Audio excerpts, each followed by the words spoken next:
જય શ્રી કૃષ્ણ દર્શક મિત્રો, મારી યુટ્યુબ ચેનલ અમૃતવાણીમાં આપ સૌનું હાર્દિક સ્વાગત છે। આજે આપણે આ વિડીયોમાં સાંભળીશું ભાદરવા માસમાં પૂર્ણિમાથી લઈને અમાસ સુધી જે શ્રાદ્ધ પક્ષ કહેવાય છે, જેમાં આપણે પિતૃ માટે તર્પણ, પિંડદાન, શ્રાદ્ધ કર્મ, દાન પુણ્ય આદિ વગેરે કરીએ છીએ। આ દિવસોમાં આપણે સાંભળીશું ગરુડ પુરાણની 16 અધ્યાયની કથા, જેમાં આપણે રોજ એક અધ્યાયનું શ્રવણ કરીશું, જે સાંભળવાથી ભગવાનની કૃપા પ્રાપ્ત થાય છે અને પિતૃઓને પણ મુક્તિ મળે છે। તો શ્રાદ્ધ પક્ષમાં ગરુડ પુરાણ અવશ્ય સાંભળવું અને વાંચવું જોઈએ। જો આપને મારો વિડીયો પસંદ આવે તો ચેનલને લાઇક, શેર અને સબસ્ક્રાઇબ કરો, જેથી નવા આવનારા વિડીયોના નોટિફિકેશન તમને મળતા રહે અને મારા વિડીયો આપ સુધી તુરંત પહોંચી શકે। અધ્યાય ચોથો, નરકપ્રદ પાપ તિરુપણ વર્ણન। કૈર્ગસિંતિ મહામાર્ગે વૈતરણીયામ પતનિકે ય પાપે નરકમ યાંતિ તન્મે કથઈ। ગરુડજીએ પૂછ્યું કે હે ભગવાન, કયા કર્મોને કારણે માનવી મહાયમ માર્ગમાં જાય છે, કયા કારણોને લીધે વૈતરણી નદીમાં પડે છે અને કયા પાપોને કારણે નરકમાં જાય છે? હે શ્રી હરિ, એ સઘળું મને જણાવો। ભગવાન શ્રી હરિએ જણાવ્યું કે હે ગરુડજી, જે મનુષ્ય હંમેશા અશુભ કામોમાં લાગેલો રહે છે તથા શુભ કર્મોથી દૂર રહે છે, તે પાપી જીવ એક નરકમાંથી બીજા નરકમાં અને એક દુઃખથી બીજા દુઃખમાં તથા એક ભયથી બીજા ભયના દ્વારા સહન કરે છે। પરંતુ જે ધર્માત્મા જીવ હોય છે તે 3 દ્વારથી યાની પૂર્વ, પશ્ચિમ અને ઉત્તરના દ્વારથી યમપુર જાય છે। પાપી અને દુષ્ટ ફક્ત દક્ષિણ દ્વારથી જ યમપુરમાં જાય છે। આ સઘળું વિવરણ હું તને કહી સંભળાવું છું, માટે ધ્યાન દઈને સાંભળ। વર્ણન સાંભળીને ડરી જતો નહીં। દક્ષિણ દ્વારના માર્ગમાં મહાદુઃખ આપવાવાળી ભયાનક બિહામણી વૈતરણી નદી છે। એમાં પણ પોતાના કર્માનુસાર પાપી જીવ જાય છે, એનું હું વર્ણન કરું છું।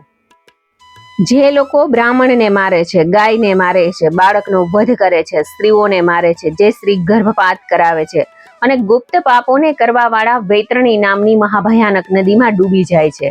ગુરુના ધનને, દેવતાના દ્રવ્યને, સ્ત્રીના દ્રવ્યને અને બાળકના દ્રવ્યનું જે માણસ હરણ કરે છે, જે ઋણ લઈને પાછું આપતા નથી, વિશ્વાસઘાત કરે છે અને જે અનાજમાં ઝેર ભેળવીને ખાવા આપે છે, જે બીજાના દોષને ગ્રહણ કરે છે, પોતાના ગુરુથી કંઈ પણ વાત છુપાવવા વાળા, જે માણસ ગુણવાન લોકોની ઈર્ષ્યા કરે છે, પાપી અને નીચ માણસ સાથે મિત્રતા કરવા વાળા, જે માણસ સત્સંગથી દૂર ભાગે છે, પુરાણ, વૈદ, મીમાંસા, ન્યાસ, વેદાંત વગેરે શાસ્ત્રો પર દોષ આપવા વાળા, યાની અબખોડ કરવા વાળા, જે માણસ ગરીબ અને દુઃખી માણસને જોઈને ખુશ થાય છે અને પ્રસન્ન માણસ હોય એને ખોટી રીતે જે માણસ દુઃખ આપે છે, ખરાબ અને દુષ્ટ વચન કહેવા વાળા, ભયાનક અને દુષ્ટ સ્વભાવ વાળા, સારા વચનોને ન સાંભળવા વાળા, યાની શિખામણ ન ગ્રહણ કરવા વાળા, યોગ્ય પુરુષને જોઈને ઘમંડ કરવા વાળા, મૂર્ખ હોવા છતાં પોતાને જે પંડિત સમજે છે તેવા લોકો, તે સઘળા અને ધર્મહીન પાપી દિવસ રાત બંને સંયમ યમ માર્ગમાં જાય છે।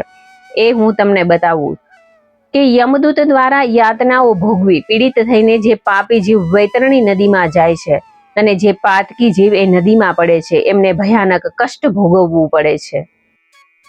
મા બાપ, ગુરુ, આચાર્ય અને પૂજ્ય વ્યક્તિઓનું જેઓ હાલતા ને ચાલતા અપમાન કરે છે, હાંસી ઉડાવે છે, તેઓ વૈતરણી નદીમાં ડૂબી જાય છે। જે માણસ પતિવ્રતા, શીલવાન અને સારા કુળવાળી, નમ્ર અને ભોળા સ્વભાવવાળી સ્ત્રી સાથે દ્વેષ રાખી એને તરછોડી દે છે અને ઘર બહારથી રખડતી કરી નાખે છે, તેઓ સર્વે વૈતરણી નદીમાં પડે છે। બ્રાહ્મણોને દાન આપવાનો મનોમન સંકલ્પ કરી અને દાન આપતા નથી અને ઉપરથી બોલાવીને એમને ખોટી રીતે અપમાન કરે છે, તેઓ સદાય વૈતરણી નદીમાં જ ડૂબકા ખાતા પડ્યા રહે છે। જે લોકો દાન આપવાનો ઢોંગ કરીને પાછું પડાવી લે છે, અથવા તો દાન આપ્યા પછી પસ્તાવો કરે છે, અથવા તો બીજાની રોજી રોટી યાની જીવન નિર્વાહ છીનવી લે છે અને દયાળુ દાન આપતો હોય તેને જેમ તેમ બોલીને દાન આપતા અટકાવી દે છે, તેઓ પણ આ ભયાનક વિકરાળ વૈતરણી નદીમાં જ પડે છે। જે લોકો યજ્ઞ ચાલી રહ્યો હોય તેમાં વિઘ્ન નાખીને યજ્ઞને અટકાવી દેવાનો પ્રયાસ કરે છે અને જ્યાં ધાર્મિક કથા ચાલી રહી હોય ત્યાં વિઘ્ન નાખીને કથા બંધ કરાવી નાખે છે અને જે બીજાના ખેતરને હડપ કરી જાય છે અને ગાયોને ચરવાની જમીનમાં ખેતી કરે છે, જે પોતે બ્રાહ્મણ હોવા છતાં ગોળ, ખાંડ, તેલ, મીઠું, ઘી, દૂધ વગેરેનો ડુપ્લિકેટ રસનો વેપાર કરીને લોકોને ધૂતે છે, જે દાસી યાની નોકરાણી સાથે મૈથુન કરે છે તથા વૈધોક્ત યજ્ઞથી અન્યત્ર પોતાના માટે પશુઓની હત્યા કરે છે, તેવા પાપી જીવો અવશ્ય વૈતરણી નદીમાં ડૂબકા ખાતા હોય છે।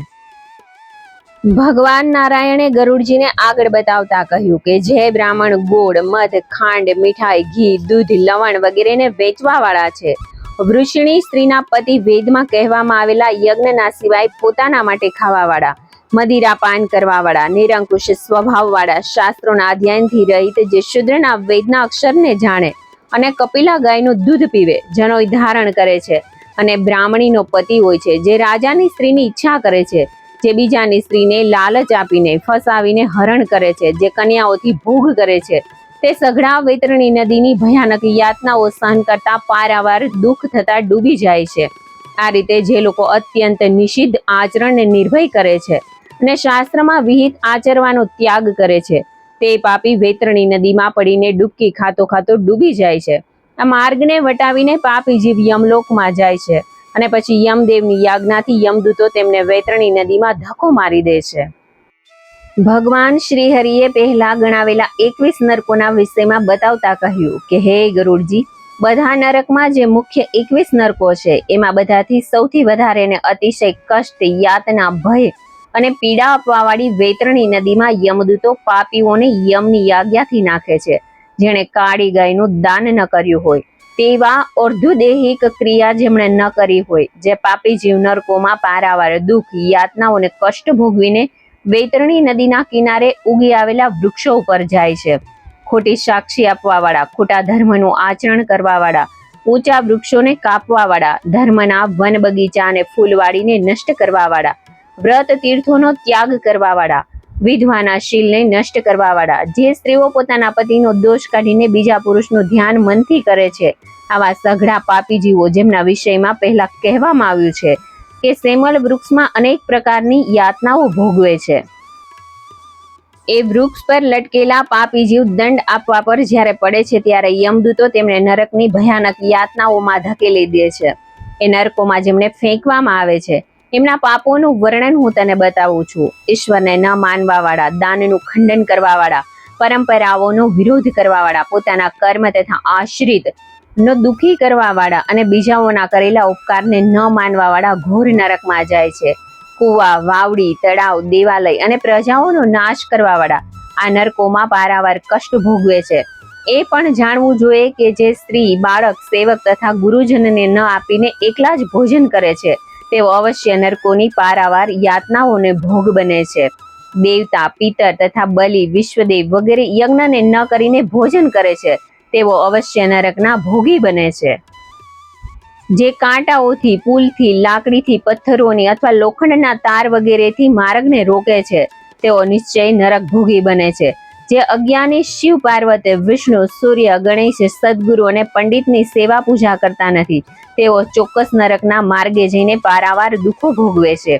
જે બ્રાહ્મણ પોતાના ધર્મને ભૂલી જઈને દાસિયા, નોકરાણીને સાથે પથારી ઉપર સૂવે છે તે અવશ્ય નરકની યાતના ભોગવે છે. અને જે શુદ્રની સ્ત્રીથી પોતાના સંતાનો પેદા કરે છે તે બ્રાહ્મણ તત્વ નષ્ટ થઈ જાય છે. અને જે બ્રાહ્મણોમાં અધર્મ છે એવા બ્રાહ્મણોને નમસ્કાર તથા પૂજા વગેરે ન કરવી જોઈએ. જે અજ્ઞાની દેવતાઓથી દૂર ભાગે છે યાની નાસ્તિક છે તે અવશ્ય નરકગામી થાય છે. જે મનુષ્ય બ્રાહ્મણોના યુદ્ધને અને ગાયોના સંઘર્ષને દૂર નથી કરતા બલકે અનુમોદન કરે છે તેઓ અવશ્ય નરકના દુઃખોને ભોગવે છે. જે સ્ત્રીઓને પતિ એક જ શરણ છે એવી સ્ત્રીની પાસે ઋતુકાળમાં પ્રેમથી એનો પતિ નથી રહેતો તો તે અવશ્ય નરકનો ભોગી બને છે.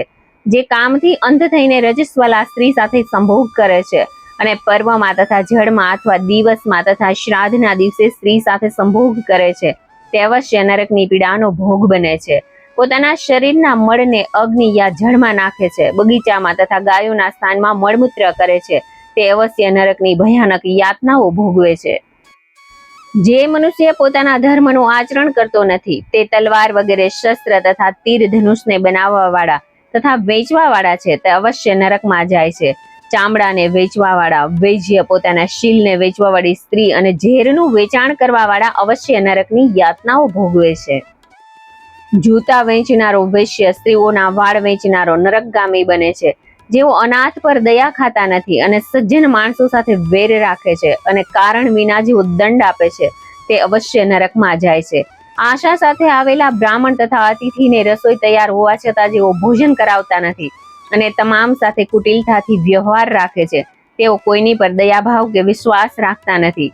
આ સિવાય જેઓ દેવ પૂજાનો નિશ્ચય કરે છે પણ ઇન્દ્રિયોને વશ થઈ નિયમનો ત્યાગ કરે છે, એવા તમામ નરકમાં જાય છે. આધ્યાત્મ વિદ્યા આપનારા ગુરુને અને પુરાણ વાંચનારને જેઓ માનતા નથી, મિત્રોની સાથે દગાભરી રમત રમનારા અને પ્રીતિનો ત્યાગ કરનારા અને આશા ભંગ કરનારા સઘળા નરકગામી બને છે. જે વિવાહ, દેવયાત્રા તથા તીર્થ સ્થાનોમાં જવાવાળાને લૂંટે છે, તેઓનો વસવાટ ભયાનક ઘોર નરકમાં થાય છે અને તેઓ ત્યાંથી પાછા આવતા નથી. જે મહાપાપી ઘર, ગામ અને વનમાં આગ લગાવે છે, એવા પાપીઓને પકડી જઈને યમદૂતો તેમને અગ્નિના કુંડમાં નાખીને રાંધે છે.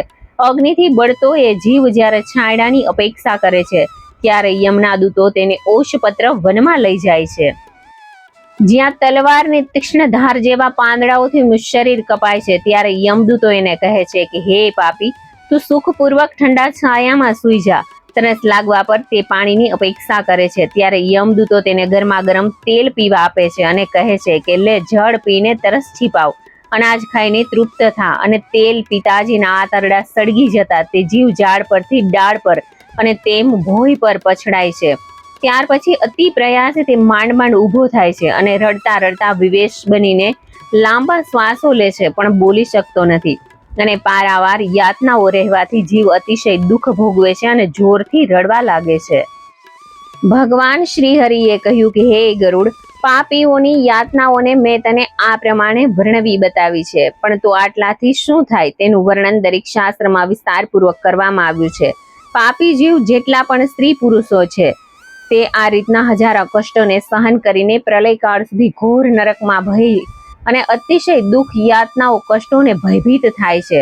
તેઓ ભયાનક પાપના અક્ષય ફળને ભોગવીને સૃષ્ટિના આરંભમાં જ નરકમાં જ જન્મ લે છે. યાની નરકમાં રહેવા વાળું શરીર જ એમને પ્રાપ્ત થાય છે. વૃક્ષ, ગુલ્મ, લતા, વલ્લી, પર્વત, તૃણ, ઘાસ, ફૂલ વગેરેની સ્થાવર સંજ્ઞા છે. યાની એમને સ્થાવર કહે છે. કીટ, પશુ, પંખી, જળચર વગેરે 84 લાખ દેવ યોનિઓ છે. એમાં ભ્રમણ કરીને મનુષ્યનું શરીર પ્રાપ્ત થાય છે. તરત જ તે નરકમાંથી છુટકારો મેળવીને મનુષ્ય થાય છે. સ્ત્રી હોય કે પુરુષ, નરકના આ ચિહ્ન કોડ જન્મના અંધ અને વધારે ભયાનક રોગોથી પીડિત રહે છે. મનુષ્ય એ સમજી લેવું જોઈએ કે મનુષ્ય જન્મના પાપ જન્મ પર્યંત અનેક જન્મોમાં એનો પીછો કરે છે. આથી દરેક માનવીએ દુષ્ટ કર્મોથી બચવું જોઈએ. દરેક માનવીઓએ વિચારીને ચાલવું જોઈએ અને નરકની પારાવાર પીડા ભોગવવાની ન હોય તો સારા કામો, લોકોનું ભલું થાય તેવા કામો, દાન, પુણ્ય, પુરાણોનું વાંચન, દેવયાત્રા વગેરે કર્મો કરીને સ્વર્ગની પ્રાપ્તિ કરવી જોઈએ. ઇતિ શ્રી ગરુડ પુરાણે સારોધારે નરકપ્રદ પાપ ચિહ્ન નિરૂપણો નામ ચતુર્થ અધ્યાય સમાપ્ત. જય શ્રી કૃષ્ણ. જય શ્રી વિષ્ણુ ભગવાન. મને સાંભળવા માટે ધન્યવાદ.